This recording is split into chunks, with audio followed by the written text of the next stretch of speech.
दोस्तों, ये कहानी है वी नाम की एक ऐसी लड़की की जिसको कॉलेज में सभी परेशान करते थे। कोई भी उसकी रिस्पेक्ट नहीं करता था। उसकी लाइफ बहुत ही बोरिंग चल रही होती है। लेकिन एक दिन वी अपने लैपटॉप पर एक ऐसी गेम को खेलने लगती है जिसमें वो गेम उसे उसकी रियल लाइफ में ऐसे ऐसे खतरनाक चैलेंजेस को देती है जिसको पूरा करने के लिए उसकी जान भी जा सकती है। लेकिन वहीं उस चैलेंज को जीतने पर उसे बहुत सारा पैसा मिलता। लेकिन इसके आगे का वी ने भी नहीं सोचा था कि ये गेम उसके साथ कुछ बहुत ही भयानक भी कर सकती है, जिसका पछतावा उसे जिंदगी भर रहेगा और वो इस गेम की सिर्फ एक कठपुतली बनकर रह जाएगी। लेकिन आखिर उस गेम ने वी के साथ ऐसा क्या कर दिया था, चलिए जानते हैं। तो कहानी की शुरुआत वी नाम की एक हाई स्कूल स्टूडेंट को दिखाते हुए होती है, जो अपने लैपटॉप में स्पॉटिफाई ओपन करके गाने सुनने लगती है और अपनी ईमेल चेक करती है, जहां उसे कैल आर्ट्स यूनिवर्सिटी से मेल आया हुआ था जिसमें लिखा गया था कि आपका कैल आर्ट यूनिवर्सिटी में स्वागत है। वी उस मेल को एक्सेप्ट कर लेती है, लेकिन वो थोड़ी परेशान थी क्योंकि वो अपनी मॉम को अकेला छोड़कर कैल आर्ट यूनिवर्सिटी नहीं जाना चाहती थी। इसलिए वी कैल आर्ट यूनिवर्सिटी को मेल में लिखना शुरू करती है, जिसमें वो उन्हें एडमिशन के लिए मना कर देती है कि तभी उसको उसके क्रश जेपी का नोटिफिकेशन आता है, जिसमें उसने वी को एक फोटो में टैग किया था। लेकिन उसी वक्त वी को उसकी बेस्ट फ्रेंड सिडनी का वीडियो कॉल आ जाता है।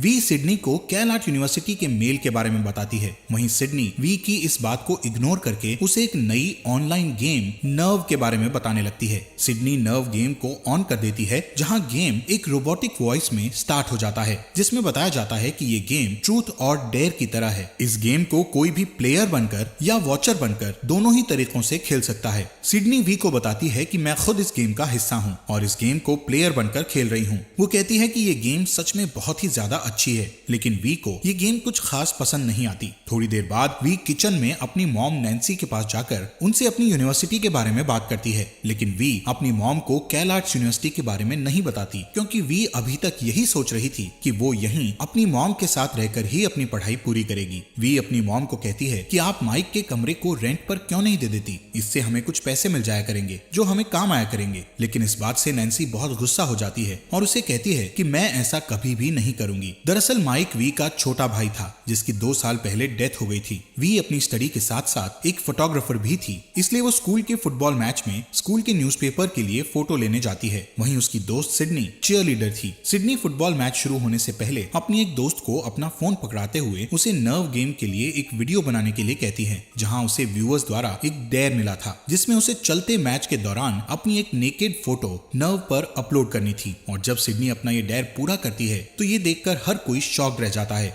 अब सिडनी को इस डेयर के बदले कुछ पैसे मिल जाते हैं। यहाँ से सीन शिफ्ट होता है और हमें इस नर्व गेम के कुछ और प्लेयर्स को दिखाया जाता है जो अपना अपना डेयर पूरा कर रहे थे। यहाँ पर हमें इस गेम के बारे में पता चलता है कि जब भी कोई प्लेयर इस गेम में खुद को एनरोल करता है तो इस गेम का एआई सिस्टम ऑटोमेटिकली उस प्लेयर का सारा डेटा कलेक्ट कर लेता है, ताकि वो पता लगा सके कि उस प्लेयर को किस तरह का डेयर देना है। वहीं अनजान लोग अपने फेवरेट प्लेयर्स को खेलता देखने के लिए उनको पेमेंट करते थे, ताकि वो उस प्लेयर को इस गेम के फाइनल तक पहुंचा सकें। इस गेम को देखने वाले, जिन्हें व्यूअर्स कहा जाता था, वो भी किसी प्लेयर को कोई भी डेयर दे सकते थे, ताकि वो लोग इस गेम से और भी ज्यादा अटैच्ड रह सकें। अब हमें वी और सिडनी को दिखाया जाता है, जो अपने कुछ दोस्तों के साथ एक रेस्टोरेंट में बैठे होते हैं, जहां उन दोनों के बीच इस गेम को लेकर थोड़ी बहस शुरू हो जाती है। सिडनी वी की इंसल्ट करती हुई उससे कहती है कि जब तुम्हें इस गेम को खेलना ही नहीं है तो इस गेम के बारे में जानकर तुम क्या करोगी। और इसके साथ ही सिडनी वी को ये भी कहती है कि तुम असल जिंदगी में एक प्लेयर नहीं हो, तुम सिर्फ एक वाहियात वॉचर हो जो सिर्फ प्लेयर्स को खेलता हुआ देखकर खुश होती हो। सिडनी वी को कहती है कि अगर तुम एक प्लेयर हो तो मैं तुम्हें एक डेयर देती हूँ, उसे पूरा करके दिखाओ। वो वी को एक डेयर देती है कि तुम्हें जाकर जेपी को हाय बोलना है। जेपी वी का क्रश था, लेकिन वी इस डेयर को एक्सेप्ट नहीं करती, तो सिडनी खुद जेपी के पास जाकर उसे वी का बॉयफ्रेंड बनने के लिए कहती है। वहीं जेपी कहता है कि मुझे वी में कोई इंटरेस्ट नहीं है और ना ही वी मेरे टाइप की है। वी खुद की इंसल्ट होते देखकर वहां से अपने घर चली जाती है। घर पहुंचते ही गुस्से में वो नर्व गेम पर as a player sign in कर लेती है, जिसके बाद ही रोबोटिक वॉइस से बताया जाता है कि इस गेम के फाइनल में पहुंचने के लिए आपको अपने व्यूअर्स बढ़ाने होंगे। जिसको ज्यादा लोग पसंद करेंगे वही प्लेयर इस गेम के फाइनल तक जाएंगे। इसके बाद वी को इस गेम के 3 रूल्स बताए जाते हैं, जिनमें से पहला रूल ये था कि सभी डेयर्स को पूरा करने से पहले इस गेम पर लाइव रहना है। दूसरा रूल ये था कि कोई भी प्लेयर इस गेम को बीच में नहीं छोड़ सकता और तीसरा रूल ये था कि सभी डेज को टाइम पर पूरा करना है और अगर कोई भी प्लेयर इन तीनों रूल्स में से किसी को भी तोड़ता है तो उसे इस गेम से बाहर कर दिया जाएगा और उसको कोई पैसा भी नहीं मिलेगा। अब ये तीनों रूल्स बताने के बाद नर्व गेम वी से उसका फिंगरप्रिंट मांगती है और वी बिना सोचे समझे अपनी फिंगर स्क्रीन पर लगा देती है, जिसके बाद नर्व अपने आप ही उसकी प्रोफाइल क्रिएट कर देता है जिसमें नर्व उसके सभी सोशल मीडिया अकाउंट से उसकी फोटोज, उसकी फेवरेट बुक्स और भी इंफॉर्मेशन ले लेती है, यहाँ तक कि वो उसकी बैंक डिटेल्स तक भी ले लेती है। इसके बाद तुरंत ही वी को एक डेयर मिलता है जिसमें उसे किसी अनजान लड़के को डिनर करते वक्त किस करना था, जिसके बदले उसे $100 मिलेंगे, जिसको पूरा करने के लिए वी अपने बेस्ट फ्रेंड टॉमी की मदद लेती है जो कि उसे इस गेम के लिए वार्न करता है। टॉमी कहता है कि इस गेम के चक्कर में कई लोगों की जान जा चुकी है। असल में टॉमी एक कंप्यूटर एक्सपर्ट था, इसलिए वो वी को बताता है कि ये गेम रोका नहीं जा सकता क्योंकि हर कोई जो इस गेम पर लॉगिन कर रहा है उससे इसका एक नया सर्वर ऑटोमेटिकली बन जाता है। अब वो दोनों एक रेस्टोरेंट में पहुंच जाते हैं जहां वी एक लड़के को बुक पढ़ते हुए देखती है। वी यहाँ पर नर्वस हो रही थी लेकिन उसे कैसे भी करके ये डेयर कंप्लीट तो करना ही था, जिसके लिए वो उस लड़के के पास जाती है और टॉमी को फोन पर नर्व लाइव करने को कहती है और उस लड़के को किस करके अपना ये फर्स्ट डेयर कंप्लीट कर लेती है, जिसके बाद वो उससे दूर भागकर छुपने लगती है जहां उसके साथ टॉमी को भी छुपना पड़ता है क्योंकि वो इस डेयर को शूट कर रहा था। कुछ देर बाद वो दोनों देखते हैं कि वो लड़का वहां से चला गया है, लेकिन अगले ही मिनट वी और टॉमी उस लड़के को डांस करता देखते हैं। वी टॉमी से कहती है कि वो भी उसके साथ जाकर डांस करेगी, लेकिन टॉमी उसे मना करते हुए कहता है कि ये सब सिर्फ एक गेम का पार्ट है। वो लड़का जिसका नाम इयान था वो भी इस गेम को खेल रहा था और उसे ये डेयर मिला था कि उसे रेस्टोरेंट में सबके सामने टेबल पर खड़े होकर डांस करना है, जिसे उसने पूरा कर लिया था। अब इयान टॉमी के पास आकर बैठ जाता है, तभी इयान और वी के पास सेम डेयर आता है जिसमें उन दोनों को एक साथ बाइक पर घूमना था, जिसके बदले उन्हें $200 मिलेंगे। पहले तो वी इस डेयर के लिए मना कर देती है लेकिन उसे मन ही मन इयान अच्छा लगता है, इसलिए वो उसके साथ डेयर को कंप्लीट करने जाने का डिसाइड करती है। वी इयान की बाइक पर बैठती है और वो दोनों शहर में घूमने निकल जाते हैं। इसी दौरान वहीं सिडनी ने भी एक और डेयर कंप्लीट कर लिया था जिसमें उसे लोगों के पास जाकर फाट करना था। सिडनी इस गेम को काफी एंजॉय कर रही थी जब तक कि इस गेम में वी नहीं आई थी क्योंकि वी बहुत तेजी से अपने वॉचर्स गेन कर रही थी। वहीं दूसरी ओर वी इयान के साथ काफी खुश थी क्योंकि उन दोनों ने ही इस डेयर को भी कंप्लीट कर लिया था। अब जैसे ही इयान वहां से चला जाता है तो वी के पास एक और डेयर आता है जिसमें उसे किसी एक्सपेंसिव स्टोर पर जाकर वहां की सबसे एक्सपेंसिव ड्रेस ट्राई करनी थी, जिसके लिए उसे $500 मिलेंगे। वहीं वी की मॉम नैन्सी बहुत कंफ्यूज थी कि वी के बैंक अकाउंट में इतने सारे पैसे कहां से आ रहे हैं क्योंकि वी और उसकी मॉम का बैंक अकाउंट जॉइंट था। उधर टॉमी जो वी को प्यार करता था इसलिए वो वी को लेकर काफी चिंतित था, इसलिए वो एक वॉचर बनकर इस गेम को साइन अप करके वी को देखना शुरू करता है। वहीं वी एक एक्सपेंसिव स्टोर में एक एक्सपेंसिव ड्रेस ट्राई कर रही थी कि तभी इयान वहां आ जाता है जिसको सेम यही चैलेंज मिला था ताकि वो दोनों साथ में और टाइम बिता सकें। जब वो लोग कपड़े पहने हुए एंजॉय कर रहे थे कि तभी टाय नाम के एक प्लेयर को चेंजिंग रूम से उनके कपड़े चुराने का डेयर मिलता है जिसको वो कंप्लीट कर देता है। वहीं वी और यान नोटिस करते हैं कि उनके कपड़े गायब हैं। अब जो ड्रेस वी पहने हुए थी वो $2000 से भी ज्यादा की थी, इसलिए वो घबराने लगती है क्योंकि इतनी महंगी ड्रेस वो अफोर्ड नहीं कर सकती थी। उन्हें कुछ समझ नहीं आता कि अब वो क्या करें कि उसी समय उन दोनों के पास एक और डेयर आता है $2500 के लिए कि उन दोनों को 2 मिनट के अंदर उस स्टोर से बाहर आना है। इयान वी से कहता है कि अब क्योंकि हमारे पुराने कपड़े तो गायब हो गए हैं और ये नए कपड़े खरीदने के लिए हमारे पास पैसे नहीं हैं, इसलिए अब हमें यहाँ से बिना पे किए ही भागना पड़ेगा। लेकिन तभी वी के दिमाग में एक आइडिया आता है। वो देखती है कि डेयर खत्म होने में ज्यादा समय नहीं है और ये कपड़े पहनकर बाहर नहीं जा सकते, इसलिए वो दोनों अंडरवेयर में ही वहां से भाग जाते हैं। जैसे ही वो स्टोर से बाहर अपनी बाइक के पास आते हैं तो वहां उन्हें वही एक्सपेंसिव कपड़े एक बैग में रखे मिलते हैं, वो भी उन कपड़ों की रिसीट के साथ। वहीं टॉमी अभी भी वी को लेकर काफी स्ट्रेस में था, इसलिए वो सिडनी को फोन करके वी के बारे में बात करता है। सिडनी को पता चलता है कि वी भी नर्व गेम को खेल रही है और इतना ही नहीं, सिडनी वी को नर्व की टॉप 10 लिस्ट में देखकर बहुत जेलस फील करती है। वहीं टॉमी अपने हैकर दोस्त से कांटेक्ट करता है ताकि वो अरूबा नाम की एक हैकिंग वेबसाइट का इस्तेमाल करके नर्व गेम का पास की निकाल सके और उसके जरिए वो इयान और इस नर्व गेम की सीक्रेट जानकारी हासिल कर पाए। तभी टॉमी को डार्क वेब से पता चलता है कि इयान इस गेम का एक सीनियर प्लेयर है जो पिछली बार खेलने के बाद अचानक से गायब हो गया था। वो इसके बारे में वी को कॉल करके बताने की कोशिश करता है, लेकिन वहीं इसी दौरान वी को एक और नया डेयर मिलता है जिसमें उसे इयान का बताया हुआ टैटू अपनी बॉडी पर करवाना था। इयान का बताया हुआ टैटू करवाने से वो दोनों एक दूसरे के और क्लोज आ रहे थे। वहीं उन दोनों को एक साथ देखना बाकी वॉचर्स को काफी पसंद आ रहा था ताकि वो लोग लोग उन्हें और चैलेंजेस दे सकें। लेकिन इस बार उनको बहुत खतरनाक डेयर मिलता है जिसमें इयान को न्यूयॉर्क में 60 माइल्स पर आवर की बेहद तेज स्पीड में आंखों पर पट्टी बांधकर और वी को पीछे बैठाकर राइड करनी थी और उसके पीछे बैठी वी ही उसे रास्ता बताएगी। इस डेयर का उन्हें $10,000 मिलेगा अगर वो इस डेयर को कंप्लीट कर पाए।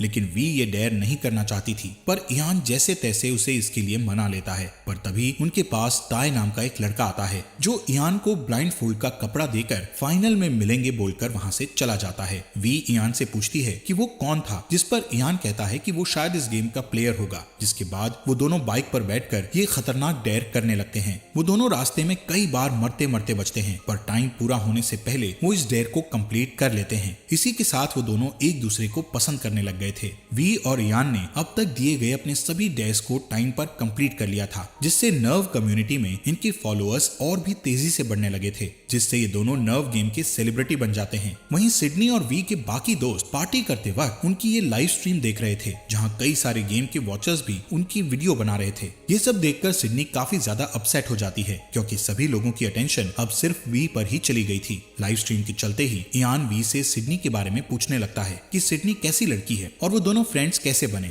अब क्योंकि वी के दिल में सिडनी के लिए हेट थी, इसलिए वो लाइव स्ट्रीम पर ही सिडनी की इंसल्ट करने लगती है। असल में वी को नहीं पता था कि इयान ने लाइव स्ट्रीम ऑन कर रखी है और हर कोई उसकी ये बातें सुन रहा है। तभी इयान वी को एक पार्टी में चलने के लिए कहता है जहां सिडनी भी आई हुई थी। वहीं दूसरी साइड नैन्सी टॉमी को कॉल लगाकर उससे पूछती है कि वी उसकी कॉल्स पिक क्यों नहीं कर रही है और उसके बैंक अकाउंट में इतना सारा पैसा कहां से आ रहा है। जिस पर टॉमी वी की मॉम नैन्सी को झूठ बोलते हुए कहता है कि वी एक ऑनलाइन पोकर गेम खेल रही है जिसमें उसे पैसे मिलते हैं। वहीं उस पार्टी में नर्व गेम के वॉचर्स सिडनी को डांस करते वक्त एक डेंजरस डेयर देते हैं, जिसमें उसे एक बिल्डिंग से दूसरी बिल्डिंग तक सीढ़ी पर से चल के जाना था। सिडनी उस समय बहुत ज्यादा नशे में थी, लेकिन फिर भी वो गेम के वॉचर्स की अटेंशन अपनी ओर खींचने के लिए इस डेयर को एक्सेप्ट कर लेती है। और जैसे ही वो हाई हिल्स में सीढ़ियों पर चलना शुरू करती है तो बाकी सभी लोग उसकी वीडियो बनाने लगते हैं। सिडनी अंदर ही अंदर बहुत डरी हुई थी, लेकिन अब वो वापस नहीं जा सकती थी क्योंकि उसे इस गेम के फाइनल तक बने रहना था। तभी नीचे से एक लड़का चिल्लाता है कि तुम्हें इस डेयर को करते वक्त अपनी वीडियो भी बनानी है, नहीं तो ये डेयर कंप्लीट नहीं होगा। इतना सुनते ही सिडनी अपनी जेब से फोन निकालती है और कांपते हुए खुद की वीडियो बनाने लगती है।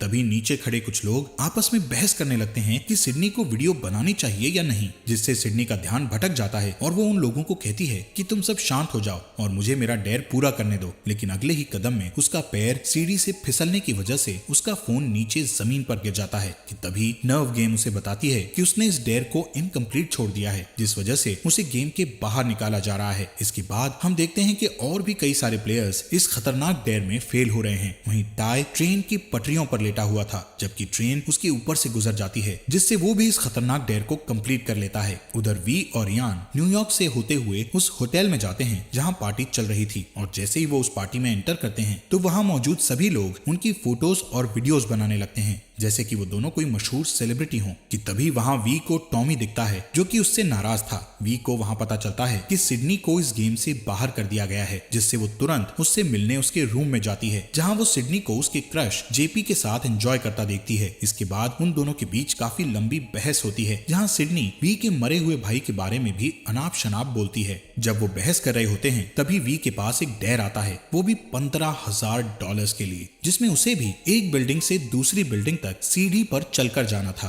जिसके लिए वी तुरंत सीढ़ी पर चलने के लिए रेडी हो जाती है ताकि वो इस डेयर को कंप्लीट करके सिडनी को नीचा दिखा सके। जिसके बाद वो फटाफट उस डेयर को कंप्लीट कर देती है, जिसके तुरंत बाद वी को नोटिफिकेशन आती है कि अब वो नर्व की फर्स्ट पोजीशन पर है। इसके बाद वो टॉमी से मिलती है जो उसे बताता है कि इयान ने तुम्हारे और सिडनी के बीच जानबूझकर लड़ाई करवाई है क्योंकि उसे ये डेयर मिला था जिसमें उसे तुम दोनों को आपस में लड़वाना था और इसीलिए वो जानबूझकर यहाँ इस पार्टी में लेकर आया है। वी अब इयान की इस करतूत से बहुत गुस्सा थी, इसलिए वो उससे इस बारे में पूछती है कि उसने ऐसा क्यों किया। इयान उसे समझाने की कोशिश करता है, लेकिन सबसे पहले वो उसे वॉचर्स से दूर करने के लिए वी को एक लिफ्ट में ले जाता है क्योंकि उनकी एक एक बात नर्व पर रिकॉर्ड हो रही थी। वी इयान की कोई भी बात नहीं सुनती और वहां से बाहर की ओर जाने लगती है और पुलिस से कांटेक्ट करने की कोशिश करती है, लेकिन इयान उसे ये कहते हुए रोकने की कोशिश करता है कि ऐसा करने से इस गेम के रूल्स टूट जाएंगे और तुम बहुत बड़ी मुसीबत में फंस सकती हो। वी एक पुलिस ऑफिसर को ढूंढकर उसे इस गेम के बारे में सब कुछ बताना शुरू करती है, लेकिन जैसे ही वो अपनी बातें उससे बताना शुरू करती है तो वहीं दूसरी साइड उसी समय उसकी मॉम नैन्सी देखती है कि वी के बैंक अकाउंट से सारे पैसे उड़ चुके हैं। जिसके बाद वो वी को कॉल करके पूछती है, जिस पर वी उसे बताती है कि मैं काफी समय से नर्व नाम की एक गेम खेल रही थी जिसमें जीतने पर मुझे काफी सारे पैसे मिल रहे थे,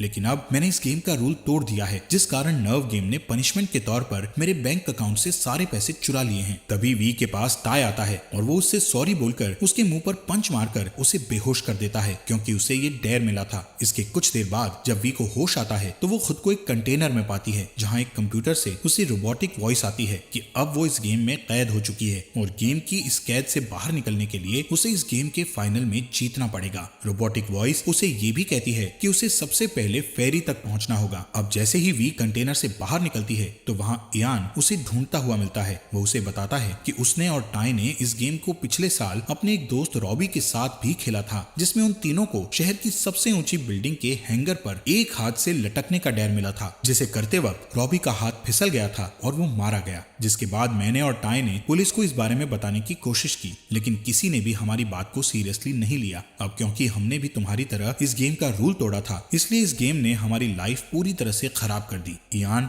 वी को ये भी बताता है कि इस गेम ने मुझे और टाई को कुछ दिनों तक एक कंटेनर में ही कैद रखा था और हमारे परिवार के बैंक अकाउंट्स में से सारा पैसा निकाल लिया। वो बताता है कि अब मुझे और टाई को फाइनल जीतना ही है, जिसके बाद ही हम इस गेम से बाहर निकल पाएंगे और अपनी नॉर्मल लाइफ जी पाएंगे। दोस्तों, यहाँ हमें पता चलता है कि नर्व गेम में एक थर्ड टाइप की कैटेगरी भी है जिन्हें प्रिजनर कहा जाता था, मतलब जिन्होंने इस गेम का कोई न कोई रूल तोड़ा था और उन्हें इस गेम से आजाद होने के लिए फाइनल में जीतना होता था। इयान वी को कहता है कि टाई कैसे भी करके इस गेम की कैद से बाहर निकलना चाहता है, जिसके लिए वो इस गेम को जीतने के लिए कुछ भी कर सकता है। लेकिन तभी इयान वी को कहता है कि लेकिन मैं तुम्हारी मदद करना चाहता हूँ, जिसके लिए मैंने इस गेम के वॉचर्स के साथ एक एग्रीमेंट साइन किया है, जिसमें मैंने उन लोगों से कहा है कि वो लोग टाई को डिफिकल्ट चैलेंजेस दें ताकि मैं टाई को हरा सकूं और फाइनल में सिर्फ हम दोनों ही पहुंच सकें, जहां मैं तुम्हें जीतने दूंगा, जिसके बाद तुम अपनी नॉर्मल लाइफ जी सकोगी। लेकिन वी को इयान की इन बातों पर बिल्कुल भी विश्वास नहीं होता और उसके वहां से जाने के बाद वी टॉमी से कांटेक्ट करके उसकी मदद मांगती है।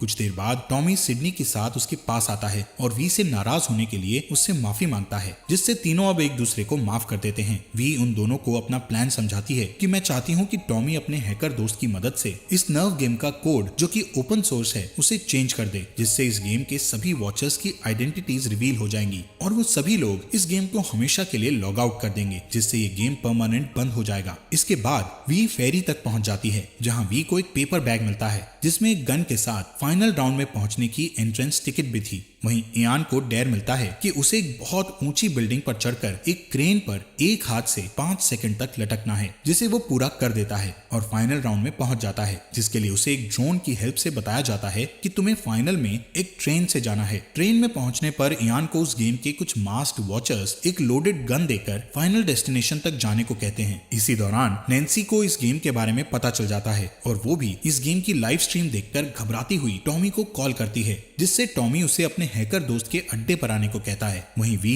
उस स्टेडियम में पहुंच जाती है जहां पर फाइनल खेला जाना था। वो स्टेडियम बहुत सारे दर्शकों से भरा पड़ा था जिन्होंने मास्क लगाया हुआ था। उसी टाइम इयान भी वहां आ जाता है और तब उन दोनों को फाइनल डेयर बताया जाता है कि तुम दोनों को एक दूसरे को गोली मारनी है और जिसने सबसे पहले गोली मारी वो इस गेम को जीत जाएगा। इयान वी को उसे शूट करने को कहता है, लेकिन वी उसे शूट नहीं कर पाती, जिस वजह से ये फाइनल डेयर उन दोनों में से कोई भी नहीं जीतता। वहीं नैन्सी टॉमी के पास आ जाती है। टॉमी अपने हैकर दोस्तों के साथ मिलकर इस गेम के कोड को बदलने और गेम के वॉचर्स की आइडेंटिटी को रिवील करने की कोशिश कर रहा था, लेकिन उन्हें ऐसा करने में काफी ज्यादा मुश्किल हो रही थी क्योंकि गेम के बहुत सारे बॉट्स उन्हें ब्लॉक कर रहे थे। उधर स्टेडियम में टाई एक गन लेकर आता है और इस गेम को जीतने के लिए इयान को गोली मारने ही वाला होता है कि तभी वी इयान को बचाने के लिए उसके सामने आकर खड़ी हो जाती है और जोर जोर से चिल्लाकर गेम के वॉचर्स को कहती है कि क्या तुम सब सच में अपने मनोरंजन के लिए किसी को मरता देखना चाहते हो, जिसके जवाब में सभी वॉचर्स हाँ कहते हैं। इसलिए वी टाई को अपना एक डेयर देती हुई कहती है कि अगर तुम में हिम्मत है तो तुम मुझे शूट करके दिखाओ, जिससे टाई वॉचर्स से पूछता है कि क्या मैं वी को शूट कर दूं, जिस पर सभी वॉचर्स जोर जोर से हाँ चिल्लाने लगते हैं। तभी सभी वॉचर्स के अपने अपने फोन पर वोटिंग का ऑप्शन शुरू हो जाता है, जिसमें उन्हें यस और नो में से किसी एक को चुनना था और अब ज्यादातर वॉचर्स का जवाब यस था। इसलिए टाई वी पर गोली चला देता है। वहीं इस लाइव स्ट्रीम को वी की मॉम टॉमी और सिडनी के साथ देख रही थी। उधर स्टेडियम में इयान वी के पास जाता है, जो कि पूरी तरह खून से लथपथ थी कि तभी अचानक टॉमी अपने हैकर दोस्तों के साथ इस नर्व गेम को हैक करने में कामयाब हो जाता है और गेम का कोड बदल देता है, जिससे एक एक करके सभी गेम वॉचर्स की आइडेंटिटी रिवील होने लगती है। और तभी वॉचर्स के पास मैसेज आता है कि वो लोग वी के मर्डरर हैं, क्योंकि उन्होंने ही वी को गोली मारने के लिए टाई को यस कहा था। अब ये देखकर सभी वॉचर्स बहुत ज्यादा घबरा जाते हैं और जल्दी से इस गेम को साइन आउट करके स्टेडियम से भाग जाते हैं। वहीं जैसे ही टाई वी के पास जाता है तो इयान गुस्से में टाई पर गोली चलाने लगता है, लेकिन तभी वी होश में आ जाती है और इयान को रोक लेती है। तब टाई इयान को बताता है कि ये सब वी का ही प्लान था, झूठ मूठ में सभी वॉचर्स के सामने मरने का। वो बताता है कि मुझे सिडनी ने फाइनल राउंड से पहले फोन करके वी के इस प्लान के बारे में सब बता दिया था कि मैं वी को सभी वॉचर्स से पूछकर सबके सामने नकली गोली मारूं, जिससे टॉमी के हैकर दोस्तों ने इस गेम के सिस्टम को हैक करके सभी वॉचर्स के फोन पर यस और नो को डिस्प्ले किया और फिर जैसे ही उन्होंने यस पर क्लिक किया तो उनकी आइडेंटिटी रिवील हो गई और डर के मारे उन्होंने इस गेम को साइन आउट कर दिया और इस तरह ये नर्व गेम परमानेंटली क्लोज हो चुकी है। इसी के साथ ये मूवी यहीं पर खत्म हो जाती है। दोस्तों, हमारे फॉक्स एक्सप्लेनर हिंदी चैनल को सब्सक्राइब करना मत भूलना।